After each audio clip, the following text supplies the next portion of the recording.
Sir सलामत तो पगडी बचास अशी हिंदीमध्ये एक म्हण आहे. अर्थातच आपल्या सेफ्टीसाठी आपण तिचा अवलंब करतो. मात्र पगडीचा नामोल्लेख केल्यावर महाराष्ट्राची जी ऐतिहासिक परंपरा आहे त्याची आपल्याला आठवण येते आणि हाच महाराष्ट्राच्या शौर्याचा इतिहास जोपासण्याचं काम वाशिम शहरामध्ये मागील काही वर्षांपासून होत आहे. अर्थात राजश्री फेटा मेकर या उद्योगाच्या माध्यमातून. राजूभाऊ काळे या नावाने संचालक आहेत ते आणि राजश्री फेटा मेकर म्हणून त्यांचा हा उद्योग वाशिममध्ये अनेक ठिकाणी सुद्धा सुरू आहे. आणि मी या उद्योगाच्या या गोडाऊनमध्ये आहे. चामुंडा माता मंदिराच्या जवळच त्यांचं हे गोडाऊन आहे. कसा हा उद्योग चालतो, सीझनमध्ये किंवा सीझन व्यतिरिक्त कशी वाटचाल असते ते आज आपण जाणून घेऊयात. फेट्याचे किती प्रकार आहेत आणि कसं ते एकंदरीत कार्य करतात ते आपण जाणून घेऊयात. नमस्कार राजूभाऊ. नमस्कार. नमस्कार. राजश्री फेटा मेकर हे नाव पहिल्यांदा कसं सुचलं तुम्हाला? आपला जो पुरोगामी विचाराचा महाराष्ट्र जो येतो यामध्ये फुले शाहू आंबेडकर वयाच्या 6व्या वर्षी आपण पहिल्या वर्गामध्ये ऍडमिशन घेतो शाळेमध्ये कुठल्याही पण. तिथे सर्वप्रथम आपल्याला जर कोणता फोटो प्रतिमा बघायला मिळते ती महाराजांची प्रतिमा बघायला मिळते. मग हे कोण होते बाबा, हे कोण होऊन गेले, यांनी फेटा का बांधला, हे कोण होते बाबा, कोणते राजवाडे होते का राजे महाराजे होते. तर इथून जी माझी छोट्या वयात असताना जी माझी आकलन वृत्ती होती ती आकलन वृत्ती वयामध्ये आल्यानंतर पण संपलेली नव्हती. म्हणजे तर आपसुकच मला उद्योगाला थोडीशी तुमच्या इतिहासाची झालर आहे असं म्हणतात. इतिहासाची झालर असणारच आहे सर. आपण महाराष्ट्रीयन जे नागरिक आहोत, महाराष्ट्रातले नागरिक आहेत, त्यांना इतिहासाची जोड असल्याशिवाय कुठलाही तो व्यवसाय असो किंवा कुठलीही आपली करण्याची क्षमता असो ती वाढू शकत नाही. परिणामी मला महाराजांचं आत्मचरित्र वाचण्यामध्ये आलं. राजे वाकाटक म्हणून वाचनालय आपले पुरातन याच्यामध्ये त्याच्यामध्ये इतिहासामधले काही पुस्तक वगैरे माझ्या वाचनामध्ये आले आणि तेव्हापासून माझं नाव पण माझ्या वडिलांनी आनंदानं राजाराम महाराजांच्या नावावरच ठेवलेलं आहे. तुमचं आता नाव नेमकं आहे काय? माझं मुळात ते नाव आहे. माझे अक्षरशः 3 नावं पडतात. माझ्या वडिलांनी ठेवलेलं आहे राजाराम, मला लाडान ते राजा म्हणतात. आणि माझ्या आईने ठेवलेलं आहे म्हणजे माझ्या आजोबाकडून मला नाव मिळालेलं आहे रवींद्र. आणि त्याचं रवींद्रचं डॉक्युमेंटरी माझं पॅन कार्डला नाव रवींद्र येते. आता नवरदेवाचे पेटे इथं बघतोय मी, कारण की लग्नामध्ये हल्ली विविध व्हरायटी असतात. किंबहुना त्यापेक्षा जास्त इथं मला वाटतं स्वराज्याच्या काळातील हे काही पेटे मी बघतोय. काय सांगाल याबद्दल थोडंसं बघा. महाराजांची छत्रपती शिवाजी महाराजांची 19 फेब्रुवारीला जेव्हा जयंती येते तर त्या परिणामी जे लहान लहान मुलं असतात त्यांना शाळेमधून जसं सांताक्लॉज बनवून पाठवतात. तर मला ती कुठेतरी खटकली. मी त्या योगे मी एक रचना तयार केली डोक्यामध्ये की बाबा जेणे महाराजांचा पेहराव होता, छत्रपती कुळवाडी भूषण छत्रपती शिवराय यांचा जो पेहराव होता, त्यांचा अंगरखा असायचा, त्यांना झुपकेदार मस्त पागोटा डोक्यावर बांधलेला असायचं, त्याचं नाव मी शोधलं. अक्षरशः नाव शोधल्यानंतर त्याची उत्कंठा वाढली की याला नेमकं प्रकार याला जिरोटोप का म्हणतात. जसं आपल्या मसाल्यामध्ये जिरं राहते तर जिराला बघा मागून एक दाणा राहतो छोटासा, त्या आकाराचा हा जिरोटोप कंडक्ट केलेला असतो. याला मोड्यामध्ये 9 ते 10 मोडी पडतात. त्याच्यामध्ये म्हणजे फिरायला 9 ते 10 पडतात आणि याच्यावर अक्षरशः कुठल्याही प्रकारचा प्रहार जर केला तर त्या निसटतो. हा, तो आपल्या मेंदूच्या रचनेसाठी संरक्षणासाठी उत्तम प्रकारच्या पगडीमध्ये वजा तो बांधलेला आपल्याला घेता येतो. तर मी म्हणून शिवाजी महाराज जयंतीचा गेटअप देण्याकरता लहान मुलांना बांधता आला पाहिजे किंवा नेसता आला पाहिजे म्हणून त्याची मी स्टाईल छोटी तयार करून हा विक्रीसाठी उपलब्ध. हा छत्रपती शिवाजी महाराजांचा पोशाख याला म्हणतात, त्याला जिरोटोप म्हणतात. हा झाला बाजीराव पेशवेकालीन पेशवाई पगडी याला म्हणतात. त्यानंतर बाजीराव पेशवाई पगडी झाल्यानंतर याला पुणे शहराची शान म्हणतात किंवा लोकमान्य टिळक पगडी सुद्धा म्हणतात. याला पुणेरी पगडी म्हणतात. त्यानंतर जे शिंदेशाही जे घराणं म्हणतो आपण, शिंदेशाही जे आली होती जेव्हा स्वराज्यामध्ये, त्या लोकांचं मानाचं पागोट हे राहायचं. याला शिंदेशाही पगडी वजा म्हणतात किंवा आताच्या काळामध्ये याला चौकदारी पगडी म्हणतात. आणि हा आपल्या मावळ्यांचा सैनिक आद्य शाहीर पटका पण याला म्हणतात, फेटा पण म्हणतात आणि टोप पण म्हणतात त्याला.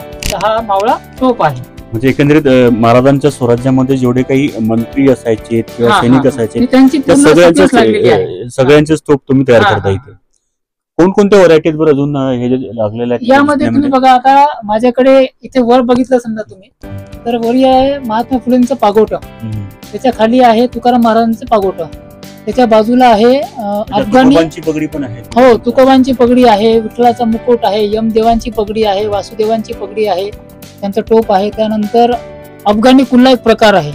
मला सर्व धर्म समावेशक माझा हा व्यवसाय असल्या कारणाने आणि दस्तूर खुद्द महाराजांची पदवी त्याला लावलेली असल्या कारणाने मी धर्मनिरपेक्ष याच्यामध्ये माझं वागणूक देतो. पंजाबी स्टाईल पगडी सगळ्या प्रकारच्या पगड्या मी बांधू शकतो.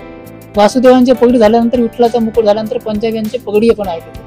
राजीभाऊनी अलीकडे CMEGP अर्थात मुख्यमंत्री रोजगार निर्मिती कार्यक्रम या योजनेअंतर्गत त्यांना थोडंसं अर्थसहाय्य मिळालं होतं 5 लाखाचं, आणि त्या अर्थसहाय्यातून हा जो काही छोटा उद्योग होता त्यांचा त्यांनी तो विस्तारलेला आहे. वाशिमच नव्हे तर वाशिमच्या बाहेर देखील त्यांच्या ऑर्डर असतात आणि सीझन मध्ये तर त्यांच्या हाताला दम राहत नाही. बरोबर? कसं असतं एकंदरीत तुमचं हे संचलन? कापड कुठून आणता?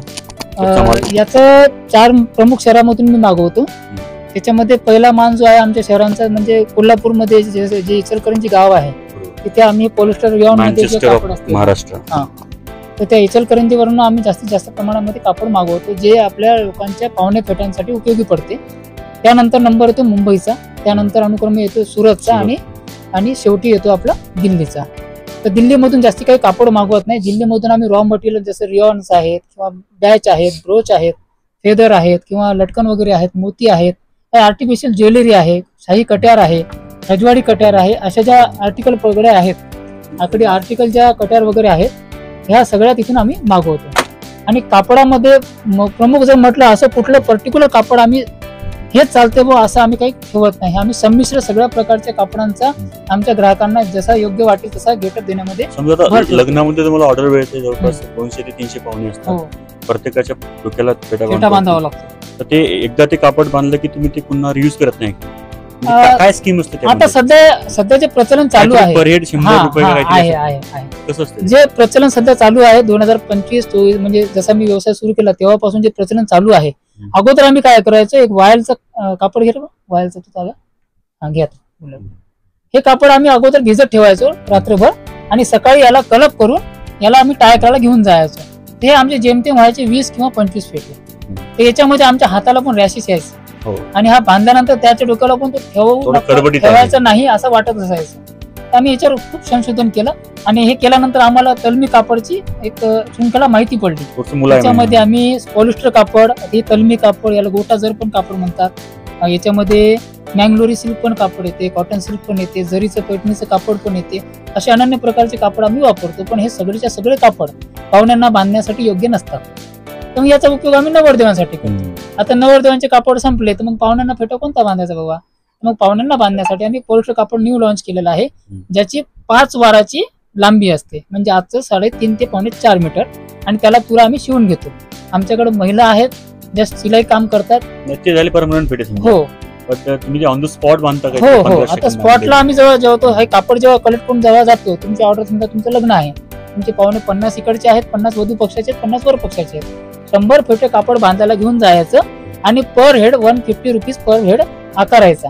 पण याच्यामध्ये होते काय 150 रुपयानं म्हटलं तर 15,000ची ऑर्डर चालली बाबा, हा घनाटा खर्च चालला. संख्या जेवढी जास्त तर मग आम्ही काय करतो, त्याच्यामध्ये त्यांना 10% डिस्काउंट प्रोव्हाइड करतो. त्यानंतर त्यांनी जर कापड आम्हाला रिटर्न केलं, वापरलेलं कापड फेटा सोडलेला फेटा इकडे पडणारच आहे, तो आम्हाला जर कलेक्ट करून रिटर्न केला तर आम्ही त्याला पर हेड 30 रुपये परत देण्याची तयारी ठेवतो. 10% प्लस 30 रुपये, म्हणजे त्यांना ते सोपंही पडते ना, त्या अनुक्रमे आमच्या ऑर्डर पण वाढतात. असं करत असताना आजचा जो रेट आहे त्याच्यावर प्रक्रिया करून धुवून वगैरे, आता त्याच्यावर आमचे जे कारागीर आहेत ज्यांना आता काय ज्यांना पर्टिक्युलर शिलाईचं काम आहे, पण शिलाईचं काम संपलं तर मग ते काय करतात, हे कापड कलेक्ट केलेलं जे आहे त्याला निस्तारतात, व्यवस्थित त्याची घडी घालून परत उपयोगी आणण्याचा प्रयत्न आम्ही करतो. त्यांच्याही हाताला काम, त्यांनाही त्याच्या पर हेड मध्ये 10 रुपये 20 रुपये आम्ही असं त्यांना त्यांची मेहनतीचा पैसा देतो. ठीक आहे. तर हे होते लोकेशनला रोजगाराला रिसायकलिंग.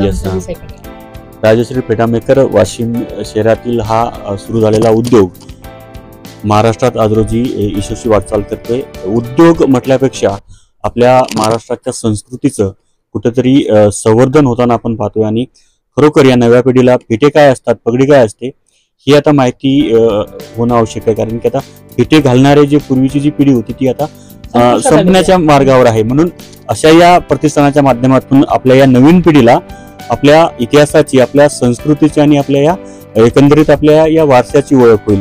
म्हणूनच हा उद्योग इथे महत्वाचा वाटतो. धन्यवाद, शुभेच्छा आपल्या उद्योगाला. हा व्हिडिओ तुम्हाला कसा वाटला यावर आपल्या प्रतिक्रिया नक्की नोंदवा. अशीच नवनवीन माहिती व व्हिडिओ पाहण्यासाठी वत्स गुलमलाहीला यूट्यूबवर सबस्क्राईब कर, युट्यूबवर फॉलो करा.